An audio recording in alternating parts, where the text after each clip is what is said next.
With your sacrifice, the Dark Lord shall arise. He's recording these. He's making copies. This is a snuff film. Hello everybody, welcome back to Screenstars. I'm here today to bring you my review for the 2024 action horror film Dark Match. The film is written and directed by Lowell Dean and it stars Stephen Ogg, Sarah Canning, Michael Eklund, Aisha Isa, Jonathan Cherry and Chris Jericho. Right, okay, the film is a wrestling horror film, and it focuses on a group of wrestlers from an independent wrestling company. It's set in the 80s, and, you know, they're struggling along, and then they get an offer that they can't refuse, really, to wrestle at this event. They end up travelling there, they get to the event, and unfortunately, what they don't realise is they are essentially going to be entering a series of wrestling matches where essentially it's a winner-take-all thing, and if you don't win the match, you don't live. So that it becomes a battle for survival as the head of this wrestling cult, I suppose you could call it, is Chris Jericho's character, Prophet, and he has every intention of trying to raise a demon from hell with these sacrifices that are happening in the ring. Right, what are my thoughts on Dark Match? Well, I mean, first and foremost, it's a really fun premise, this film, I think. I'm a fan of wrestling. I enjoy watching wrestling. I have most of my certainly adult life, and you know, I get a kick out of it. So occasionally when you see these films that come along that are wrestling themed, especially, you know, when they've got like a horror twist to it like this one has, you know, I'm always interested. And I saw the trailer for this one a few weeks ago and I thought it looked a lot of fun. Now, Stephen Ogg is a fantastic character actor. He's great in everything that he does. And for those of you who know, he was Trevor in Grand Theft Auto, one of the most iconic video game characters of all time. And he's fabulous in this film. He plays like this aging wrestler. He plays a heel, basically. I think it's a heel. And he's got some beef, really, with Chris Jericho's character, Prophet, historically, back in the day, sort of thing. But he's very, very watchable here in this, and he kind of is, in my opinion, the best thing in this film. Closely followed by Aisha Isa, who plays Miss Behave. A brilliant wrestling name, can I just say? That's a wrestling name, Miss Behave. I mean, it's brilliant. It's class, really. I don't know why anybody hasn't used that in real wrestling. So she's a heel again. And she's got some beef as well with one of the faces, Kate the Great.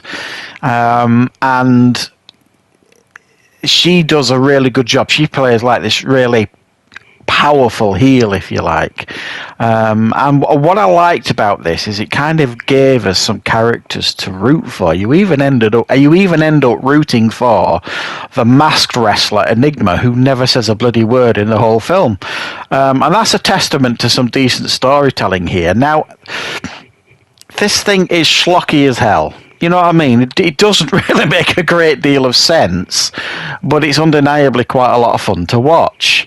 You could argue that it takes itself potentially a little bit too seriously.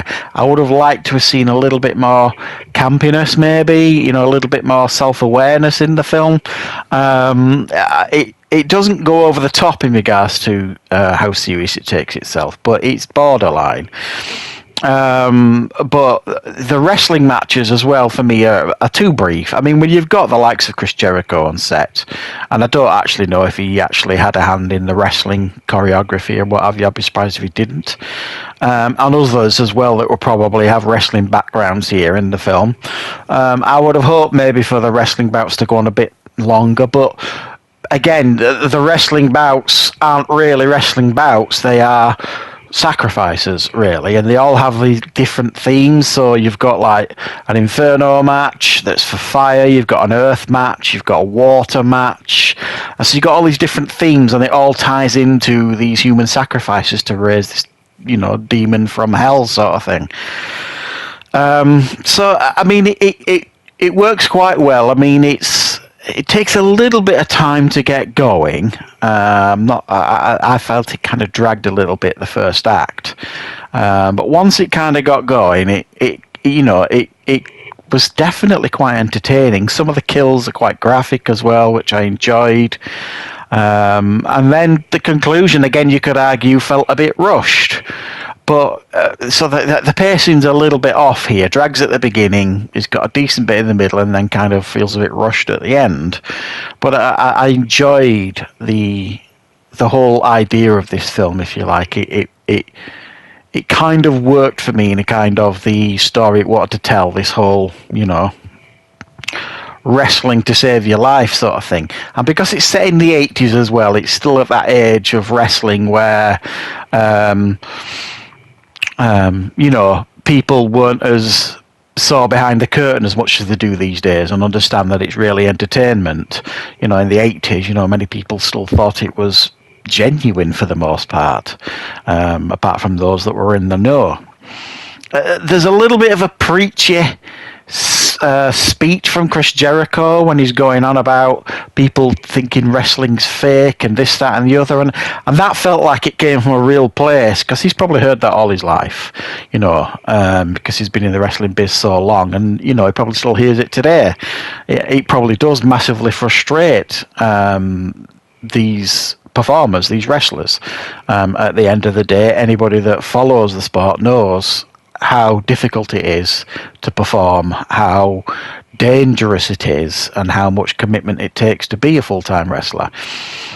So he probably feels, or he has felt disrespected and wanted to maybe get that message in. I don't know, but it did feel a little bit preachy.